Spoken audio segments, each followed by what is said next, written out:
இல்லை, ஒரு படத்துக்கு ரிவ்யூ பண்ணுறது வந்து பத்திரிகையாளர்களுடைய உரிமை. அதை நான் இல்லைன்னு சொல்ல. ஆனால் வேணும்னே கொஞ்சம் அதிகமாக ஃபோக்கஸ் பண்ணி அடிக்கிறேன்னு ஒன்று இருக்கு இல்லையா? அது வந்து நீங்கள் சொல்கிற படத்துக்கு தெளிவாக தெரிஞ்சது. ஒரு படம் பிடிச்சது பிடிக்கலங்கிறது வேற. பட் கரங்கட்டி அடிக்கிறது அப்படிங்கிற ஒரு ஃபீல் வந்து அந்த நீங்கள் சொல்கிற குறிப்பிட்ட படத்தினுடைய ரிவ்யூக்கு வந்தது. அது தவறான விஷயம் அப்படின்னு நான் நினைக்கிறேன். ஏன்னா ஒரு படம் பிடிக்குது பிடிக்காத ஒருவருடைய தனி மனிதனுடைய விருப்பம். அதில் வந்து எந்த விதமான அப்ஜெக்ஷன் கிடையாது.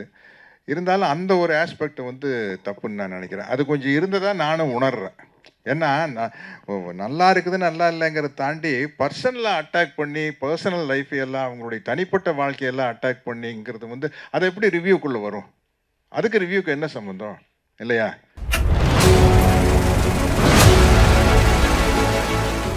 நீங்கள் ஒரு விஷயம் சொன்னீங்க, ஆமாங்க. அக்ரிமெண்ட் போடாமல் யாரையும் வந்து கமிட் பண்ணாதீங்கன்னு நீங்கள். சரிங்களா? நீங்கள் வந்து பிரியா பவானி சங்கரை வந்து கமிட் பண்ணதை வந்து அக்ரிமெண்ட் போட்டு தான் பண்ணியிருப்பீங்க. கண்டிப்பா. ஆனால் எந்த வித ப்ரொமோஷனும் அவங்க வரல. எந்த வித ப்ரொமோஷன்னா இப்போ பெரிய படம் ஹிட் ஆனால் கூட வரமாட்டாங்க சில பேர். கண்டிப்பா. இப்போ வந்து அவங்க தமிழ் இண்டஸ்ட்ரியில் நல்ல பேர் வாங்கி வர ஒரு ஹீரோயின், அவங்க கண்டிப்பா. ஏன் வரல? அவங்கள கூப்பிடலையா? இல்லை, கூப்பிட்டோம். அவங்க நியூசிலாண்டில் ஏதோ பிஸியாக இருக்குன்னு சொல்லி சொன்னாங்க ஷூட்டிங்கில். ஸோ அதுதான் ஒரு படம் ரிலீஸ் டேட் வந்து ஒரு ப்ரொடியூசர் கன்ஃபார்ம் பண்ணுறாங்க, டிஸ்ட்ரிபியூட்டர் சைடில் கன்ஃபார்ம் பண்ணுறாங்க அப்படின்னா, அந்த டைமை வந்து வேல்யூ பண்ணி ஆக்டர்ஸ் வந்து சப்போர்ட் பண்ணணும். இப்போது ஃபார் எக்ஸாம்பிள் சொல்கிறேன், ஒரு லாஜிஸ்டிக்கல் எக்ஸ்பென்சஸ்னு ஒன்று வருங்க. நீங்கள் வந்து ஒரு ஆர்டிஸ்ட்டை வந்து அங்கேருந்து நீங்கள் கூப்பிட்டு வந்து ஒன்று பண்ணும்போது, அந்த ப்ரொமோஷனுக்கான வெயிட்டேஜ் எவ்வளோ இருக்குது, அதோட ரியாக்ஷன்ஸ் எப்படி இருக்குன்றதெல்லாம் செக் பண்ணி பார்க்குறதுக்கு ஒரு அமௌண்ட்டு செலவாகும். அது கால்குலேட் பண்ணி பார்த்தா, அந்த காசை வந்து நீங்கள் வந்து ப்ரொமோஷனுக்கே போட்டுடலாம் அப்படின்னு தோணும். அதுதான், வேறு எதுவும் கிடையாது. நம்ம திரும்ப திரும்ப சொல்கிற பாயிண்ட் என்னென்னா வந்து அக்ரிமெண்ட்டில் நாங்களும் அதெல்லாம் மென்ஷன் பண்ணுறோம். அது யாரும் ஹானர் பண்ண மாட்றாங்கன்றது தான் பிரச்சனை. இப்போ பர்ட்டிகுலராக எனக்கு இந்த ஆங்கர் தான் வந்து என்னை வந்து இன்டர்வியூ எடுக்கணும்னு சொல்லக்கூடாது. அது வந்து அப்போ சார் அது யாருங்க? இது மாதிரி பர்டிகுலராக வந்து இதுமாதிரி ஆங்கர் தான் வேணும்னு சொல்லிட்டு அவங்க சொன்னாங்களா? என்கிட்ட சொன்னாங்களான்னு தெரில. எனக்கு தெரில. ஆனால் எனக்கு அப்படி தான் நியூஸ் வந்தது. சொன்னாங்கன்னு தான் நினைக்கிறேன். ஆனால் எனக்கு எங்கிட்ட டேரெக்டாக சொல்லல. எனக்கு இவங்க பண்ணணும், அவங்க பண்ணணும்னு சொல்லும் போதெல்லாம் வந்துட்டு இட்ஸ் அது அது வந்து அன்வான்டட் அது. ஒரு படம் ப்ரொடியூஸ் பண்ணதுக்கு நாங்கள் எவ்வளோ எஃபோர்ட் போடுறோம். பணத்தை தாண்டி இருக்கிற உழைப்பு ஒன்று இருக்குது. அதே மாதிரி டைரக்டர்ஸோட விஷன் ஒன்று இருக்குது. சத்யதேவோடைய ப்ரொமோஷனை போய் நீங்கள் தயவுசெய்து ஒரு ஹீரோவோ ஒரு ஹீரோயினோ போய் பாருங்கள். என்ன மாதிரி ப்ரொமோட் பண்ணியிருக்காங்க. தனஞ்சயோட ப்ரொமோஷன் என்னன்னு போய் பாருங்கள். இந்த படத்தை கொண்டு போய் கடைசி கட்டத்தில் இருக்கிற மக்கள்கிட்ட போய் சேர்க்கறதுக்கு அவங்க பட்ட கஷ்டம்லாம் வந்து ஒரு 15-20 நாள் மெனக்கெட்டு மனுஷன் வந்து 2 படம் கமிட்மெண்ட்டில் வச்சுருக்காப்புல. இருந்தாலும் 2மே பெரிய பேனரு, பெரிய ரோலு. அதெல்லாம் ஒதுக்கி வச்சுட்டு நம்ம ஒரு படம் பண்ணியிருக்கோம், அதுக்கான டெடிகேஷன் கொடுக்குறோம். சம்பளம் கொடுத்தோம், வாங்கணும், அதெல்லாம் கிடையாது. அதை தாண்டி ஒரு டெடிகேஷன் இருக்குல்ல, அதை தான் நாங்கள் கேட்குறோம். சார், இப்போ இது மாதிரி வந்து நீங்கள் சொல்கிறீங்க பெரிய பேனரு, பெரிய படம் பண்ணுறோன்ட்டு. ஆனால் வந்து என்ன பண்ணுறாங்கன்னா, பெரிய பெரிய ஆர்டிஸ்ட் நடித்த ப்ரொமோஷனுக்கெல்லாம், ஆடியோ லான்ச்சுக்கெல்லாம் பெரிய பெரிய ஹீரோயின்ஸ்லாம் வராங்க. ஏன் ரஜினி சாரும் கூட வர்றாரு, கமலஹாசன் சார் கூட வராங்க, நயன்தாரா கூட வராங்க. ஆனால் வந்து சின்ன படம் யாராவது பண்ணிட்டாங்கன்னா அவங்க சைட்லேருந்து யாரும் வர்றது கிடையாது. இது வந்து ப்ரொடியூசருக்கு நிறைய பாதிப்பு உண்டாக்குதா? ஏன்னா வந்து நம்ம படத்துக்கு வரமாட்டாங்க, அடுத்த படத்துக்கு போகிறாங்கன்ட்டு ஒரு விஷயம் இருக்குல்ல சார்? சார், இது எஸ்கே சொன்ன ஒரு டைலாக் தான் சொல்லணும். ஜெயிச்சிடுவேன்னு சொன்னால் எவனும் நம்ப போகிறதில்ல. ஜெயிச்சுட்டு சொன்னால் நம்புவாங்க. இப்போ நாங்கள் ஜெயிச்சிட்டோம், அடுத்த வாட்டி கூப்பிட்டா தானாக வர போகிறாங்க, அவ்வளோதான், சிம்பிள். இந்த ரேஸில் வந்து ஜெயிக்கிறதுங்கிறது சாதாரண காரியம் கிடையாது. எனக்கு தெரிஞ்சு நிறைய பேர் இருக்காங்க, நான் உட்பட, ஜெயிக்க முடியாமல். ஆனால் இப்போ உங்கள்கிட்ட கொடுத்து ஏதாவது கொஞ்சம் ஜெயிச்சு கொடுங்க சார் அப்படின்ற லெவலுக்கு அந்த கேரக்டர் எங்கள் கூட ஒன்றி போச்சு சார். அது ஒரு பாயிண்ட்டு. இன்னொன்று, நீங்கள் வந்து இந்த லோலா இதெல்லாம் பயங்கரமாக பண்ணுவீங்க. இந்த மாதிரி படத்தில் ஒரு டான், நீங்கள் பாபான்ற பேரில் ஒரு டானாக இருக்கீங்க. இப்போ ஷேர் மார்க்கெட்டில் ரேஸ்லாம் போட்டு நமக்கு ஒரு 2 ஜோடி எதுவும் இல்லையா அப்படின்ற ஃபீலிங் எதுவும் இல்லையா சார்? டைரக்டர்கிட்ட அதை பற்றி எதுவும் கேட்கலையா? இருக்காது அப்படின்னா டைரக்டர்கிட்ட பதிவு பண்ணுங்க சார். சார் அடுத்த படத்தில் சார் பார்ட் 2 கொஞ்சம் சார் பாருங்க சார், ப்ரெஸ்லேயே கேட்குறாங்க சார், எனக்கு ஜோடி இல்லைன்னு அவங்க வருத்தப்படுறாங்க இல்லையா? ஒரு விஷயம் சார் சொன்னதே வந்து சார் வந்து ஒரு மொரட்டு சிங்கிள் இந்த படத்துல. அதனால் அடுத்த படத்தில் ஜோடி கொடுத்துருவாரு, அது ஒன்றும் பிரச்சனை இல்லை. எனக்கு இந்த மாதிரி யங் டீம் கூட ஒர்க் பண்ணல ரொம்ப எனக்கு இந்த படம் சூப்பராக ஜெயிக்குன்னு எப்போ முடிவு செஞ்சேன்னா, இந்த ஹைடெக் கிரைம் என்கிட்ட சொன்னார் ஈஸ்வர். சொன்னப்போ எனக்கு சுத்தமாக ஒன்றுமே புரியல. அப்போவே நினச்சி இந்த படம் ஜெயிச்சிரு அப்படின்னு. ஏன்னா யங்ஸ்டர்ஸ் கனெக்ட் பண்ணிக்குவான்னு தெரியுது இல்லை. இது வந்து அவங்களுக்கு கனெக்ட் ஆயிரும் அப்படிங்கிறது தெரியுது. எனக்கு எனக்கு பொதுவாகவே என் வயசில் இருக்கிறவங்க எந்த அளவுக்கு டெக்கியாக இருக்கிறாங்களோ அதில் நான் ரொம்ப ஒரு 10% தான். எனக்கு இந்த விஷயங்கள் எதுவுமே தெரியாது. நான் ட்விட்டர் இல்லை, இன்ஸ்டாகிராம் இல்லை, ஃபேஸ்புக் இல்லை, பாலா சார் இல்லை சார் உங்கள் இதுலையெல்லாம் போட்டு விடுங்க சார் அப்படிவாங்க. சார் நான் எதுலேயுமே இல்லை சார். எனக்கு 47 வருஷமாக போனோம். டோப்பாவை தூக்கி தலையில் வைக்க வேண்டியது, short camera, action, cut cut அப்படின்னா வந்து நான் உட்காந்துட்டு வெட்டி அரட்டை அடிக்கிறது. இந்த படத்தினுடைய மேன்மைக்காக எல்லாம் பாடுபடுறதில்ல. வெட்டி அரட்டை, ஊர்வாயா உலக வாயெல்லாம் பேசி, யார் நம்ம எல்லாம் கவுண்டமணி என்ன மணிவண்ணன் சார் கூட வளர்ந்தவங்க தானே. அதனால் இதெல்லாம் பேசி சிரிச்சுட்டு பேக்கப்னோன்னா டோப்பா கழட்டி வீசிட்டு கிளம்ப வேண்டியதான்.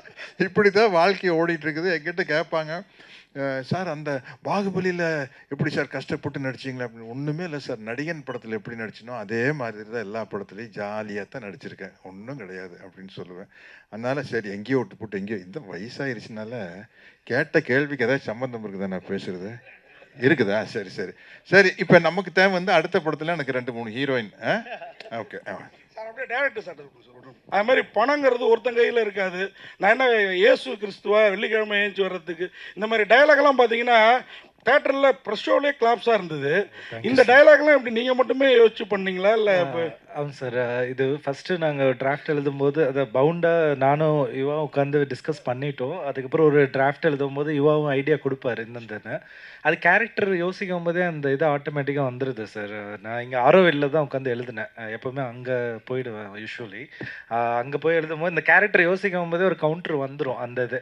இன்னொன்று அந்த நீங்கள் சொன்ன அந்த கடைசி டைலாக், எஸ் அது எதிரில் இருக்கிறவன் இல்லைன்னு சொல்கிற இடத்துல நிற்க வச்சு தான் நமக்கு வேணுங்கிறத கேட்கணுன்றது.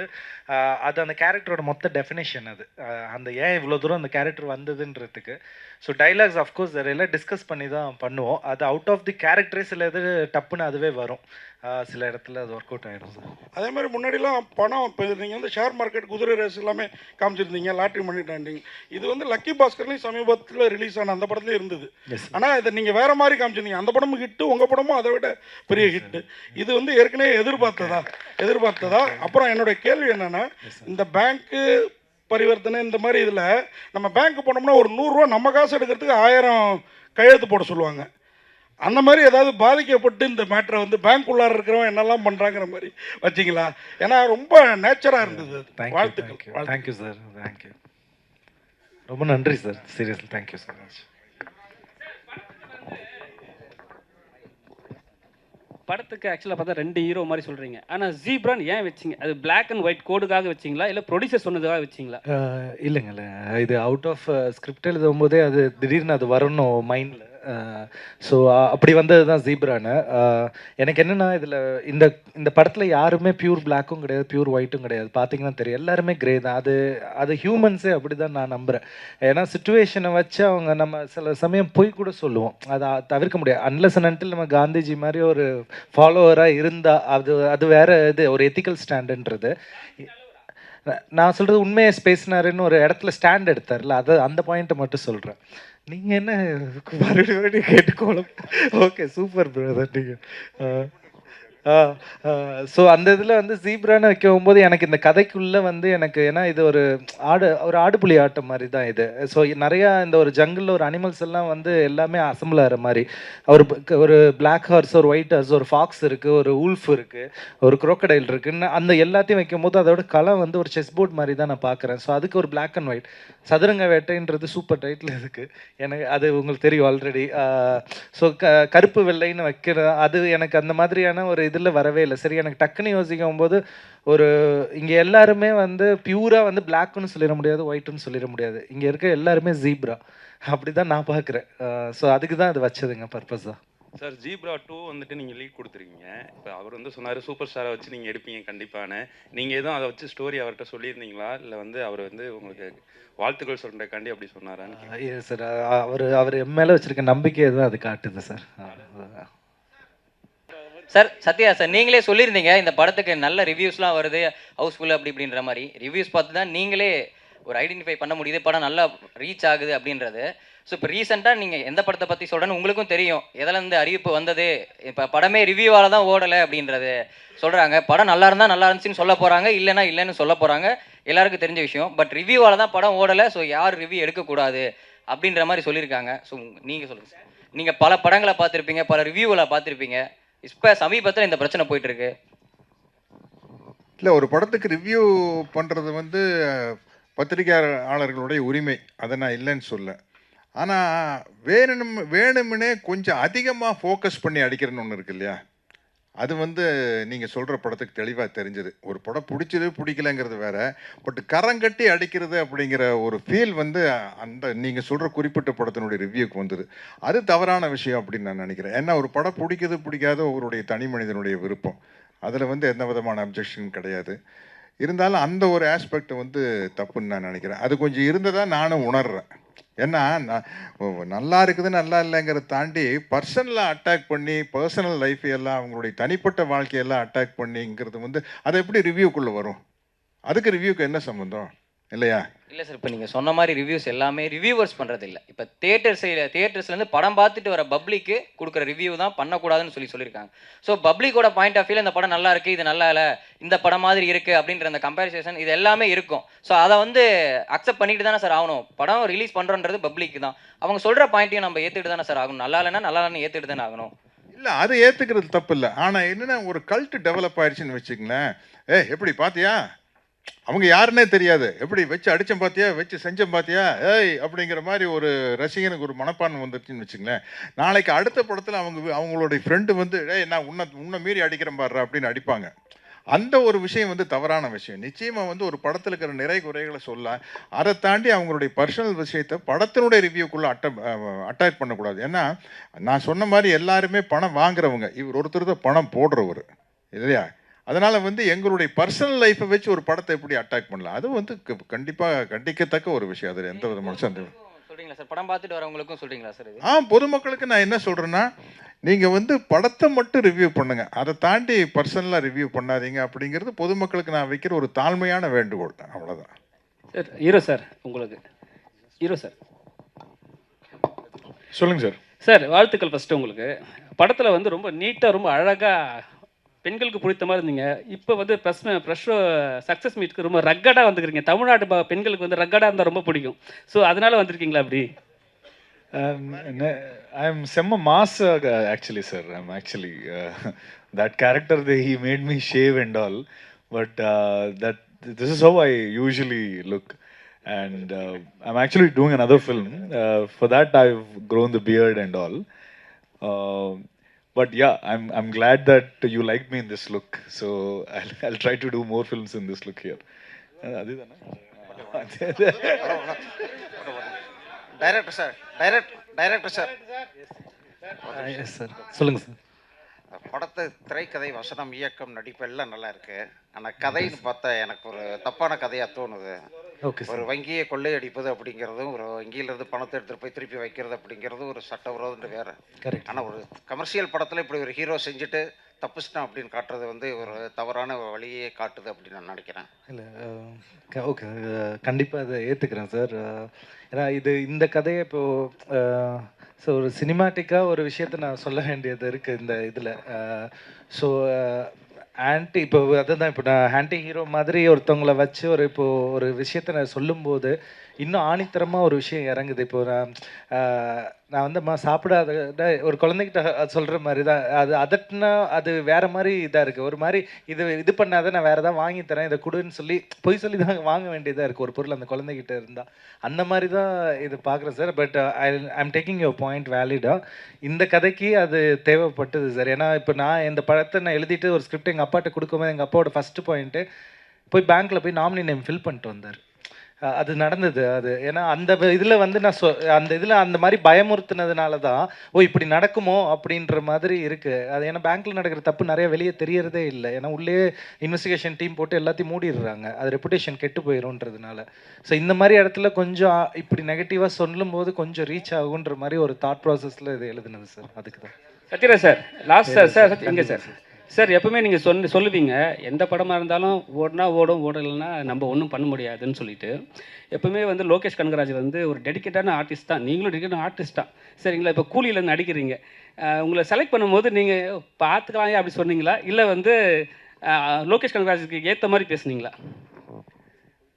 முதலாவது வந்து இந்த படத்தினுடைய ப்ரெஸ் மீட்டில் அதை பற்றி பேச முடியாது. ஏன்னா இன்றைக்கி எல்லா கம்பெனிலையும் வந்து அக்ரிமெண்ட் இருக்குது. நம்ம அவங்க அந்த படத்தை பற்றி அந்த படத்தினுடைய ப்ரமோஷன் தான் பேசணும். ஏன்னா என்ன விஷயம் சொன்னாலும் அது வெளியில் லீக் ஆகிற மாதிரி இருக்கும். நான் வந்து அக்ரிமெண்ட் வேறு வர கார்ப்பரேட் கம்பெனி அக்ரிமெண்ட் வந்து அந்த காலத்தில் ஆனந்தவுடன் இந்த கல்கி தீபாவளி மலர் அளவுக்கு வருது. அது படிச்சும் புரிஞ்சுக்க முடியாது. நான் படிக்கிறதும் இல்லை. அதுக்கு பெரிய ராம்ஜெத் மலானி மாதிரி ஒரு வக்கீலத்தை கூப்பிட்டு வரணும். நான் ஒரு 15-20 பக்கம் அப்படியே சர்ன்னு பெரட்டுவேன். கரெக்டாக என்னுடைய அந்த பேமெண்ட் போர்ஷன் இருக்கு பாருங்க, அதை மட்டும் பார்ப்பேன். கண்ணில் விளக்கெண்ணெய் ஊற்றிட்டு சரி இது அட்வான்ஸு, இது first schedule, second schedule, third schedule, before dubbing settlement, ஓகேப்பா போடுப்பா கையெழுது அப்படின்னு போடுது. அதனால் அதில் எல்லாம் என்ன எழுதியிருக்குன்னே தெரியல. நீங்கள் இப்போ ஏதாச்சும் என் வாயை பிடிங்க ஏதாச்சும் உடறி குட்டி நாளைக்கு நம்ம மேலே கேஸ் போடுற மாதிரி ஆகிடக்கூடாது இல்லை. அதனால் அந்த படத்தினுடைய ப்ரமோஷனில் பேசிக்குவோம். அதே தான் அது இல்லை, பொதுவாகவே அப்படி அக்ரிமெண்ட் அந்த படத்தினுடைய அக்ரிமெண்ட் அவங்க தான் எல்லாமே ரிலீஸ் பண்ணோம். இப்போ அந்த படத்தில் வந்து என்ன கெட்டப் அப்படிங்கிறது அவங்களே ரிலீஸ் பண்ணிட்டாங்க. என் பேர் வந்து ராஜசேகர்னு போட்டு ரிலீஸ் பண்ணிட்டாங்க. அதனால் அதை பற்றி பேசலாம். மற்ற விஷயங்கள் வந்து பேசக்கூடாது அப்படிங்கிறது தான்.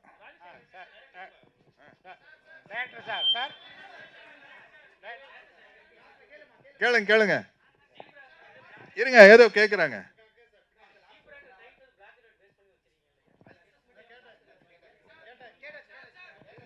Sir director sir sorry sir சொல்லுங்கள் சார். வந்து சத்யராஜ் சார் ஒரு ஷேர் சர்டிஃபிகேட் ஃபிசிக்கலாக இருக்கிறதா ஆமாம் சார். அப்படியே ஒயிட் ஆகி கொடுக்குறதா ஒரே டைலாக்ல பெரிய அமௌண்ட்டு ஆமாம் சார். இப்படி வருது. ஃபிசிக்கலாக இருக்க ஷேர் சர்டிஃபிகேட்டை டிமெட்டீரியலைஸ் பண்ணாமல் டிமேட் அக்கௌண்ட் ஓப்பன் பண்ணாமல் எப்படி அவ்வளோ பெரிய அமௌண்ட் அப்படி ஒரு டயலாக்ல ஒரு லைனில் வந்து அப்படி பண்ணுறாங்க? எந்த சார் அந்த மார்க்கெட் கிரைம் சொல்கிறீங்க? ஷேர் மார்க்கெட் சார் இது அது இப்போ வளர்க்குறதுல இல்லை சார். அதான் சார் நான் சில இது வந்து நம்ம தாங்க டிமேட் அக்கௌண்ட்லாம் இருக்கு. இல்லை சார், நான் கரெக்டாக சார். இப்போ நான் சொல்கிறது வந்து நான் ஒரு 2012 அந்த ரேஞ்சில் எப்போ வாங்கியிருந்தாலும் அந்த ஷேரு ஃபிசிக்கல் ஃபார்மில் இருந்ததுன்னா அதை இப்போ வந்து டிமேட்டுக்கு மாற்றுறீங்க, டிமேட் பண்ணுறீங்கன்னா அதை கம்பெனிக்கு போயிட்டு வரணும். அதை சார் கல்ல நோட்டை கூட அடிச்சு புழக்கத்தில் விடலாம் சார். ஆனால் இது அந்த மாதிரி விஷயத்த பண்ணவே முடியாது. ஆமாம் சார். இது இப்போ சார் நான் வந்து ரிட்டர்ன் அமௌண்ட்டை தான் டிமேட்டுக்கு கொண்டு வர மாதிரி எப்படி இருக்கு ரிட்டர்ன் சார். வர கம்பெனிக்கு போகாமல் அவங்க அப்ரூவ் பண்ணாங்க சார். இப்போ ஷெல் கம்பெனிஸ்னு சிலது இருக்குல்ல சார். இப்போ ஜஸ்ட் ஃபார் எக்ஸாம்பிள் இப்போ அதுக்கு தான் இப்போ நான் கொல்கத்தாவில் ஜமாகர்ச்சி அப்படின்னு ஒரு கேரக்டர் சொல்கிறேன். ஜமாகர்ச்சி is meant for shell companies அங்கே கொல்கத்தாவில். இப்போ இந்த மாதிரி நிறைய ஷெல் கம்பெனிஸ் கம்பெனி நேம் மட்டும் இருக்கும். அந்த இடத்துல அந்த மாதிரி ஒரு ஃபிசிக்கலாக ஒரு கம்பெனியே இருக்காது. அதில் தான் இன்வெஸ்ட்மெண்ட்லாம் போட்டு அது ஒரு சும்மா ஏறுற மாதிரி அவங்க மேனிப்புலேட் பண்ணுறாங்க. இப்போ இது நிறைய இடத்துல நடந்துக்கிட்டே இருக்குது. இது வந்து நான் இப்போ சொல்ல அர்ஷத் மேத்தா சார் அங்கேருந்து அந்த சைட்லேருந்தே வருது. இப்போ ஷெல் கம்பெனிஸ் மாதிரி பாபா கேரக்டர் நிறைய ஷெல் கம்பெனிஸ், நான் ரொம்ப டெப்த்தாக அதுக்கு தான் நான் அதுக்குள்ளே போகல. பாபா கேரக்டர் வந்து ஷெல் கம்பெனிஸ் மேலே இந்த மாதிரி நிறையா வச்சுருக்காங்க. இப்போ அவங்களுக்குள்ள ஒரு 1000 பேர் செல் கம்பெனிஸ் மாதிரி வச்சுருப்பாங்க. நீங்கள் போய் அந்த இடத்துல பார்த்தீங்கன்னா அந்த கடை பூட்டி இருக்கும். ஒரு சாதாரண டீ கடையை கூட இருக்கும். ஆனால் அது ஒரு பெரிய கார்ப்பரேட் மாதிரி காட்டியிருப்பாங்க. அதில் உள்ளே இருக்கிறவங்க ப்ளே பண்ணி இன்வெஸ்ட்மெண்ட் பண்ணி அந்த மாதிரி ஷேர். நான் எப்படி காட்டுறேன்னா Baba is owning shell companies, நிறைய ஷெல் கம்பெனிஸ் உள்ளே வச்சுக்கிட்டு அதை மேனிப்புலேட் பண்ணி உள்ளே இருந்து அந்த பணத்தை வந்து ட்ரான்ஸ்ஃபர் பண்ணுறாருன்னு. அது நான் ரொம்ப டீட்டெயிலாக போனேன். இவ்வளோ தூரம் என்னால் ஒரு சினிமாக்குள்ளே சொல்ல முடியுமான்னு தெரில. பிகாஸ் நான் ரிசர்ச் பண்ணிட்டேன். அதை எவ்வளோக்கு சொன்னால் அது போதும், அதுக்கு மேலே வேண்டாம் அப்படின்றதுக்கு தான் சார். அதில் ஏதாவது லாஜிக்கல் எரர் வரக்கூடாதுன்றதுனால தான் அந்த இடத்துல வந்ததுனால கொஞ்சம் சினிமாட்டிக்காக சொல்கிறதுக்கு ஒரு சில இடத்துல லிபர்ட்டி எடுத்திருக்கோம் நாங்கள். அதுதான் ரொம்பவே எடுத்துட்டீங்க சார். ஓகே சார், நல்ல கேள்வி sir. Thank you sir. Really good question. Thank you.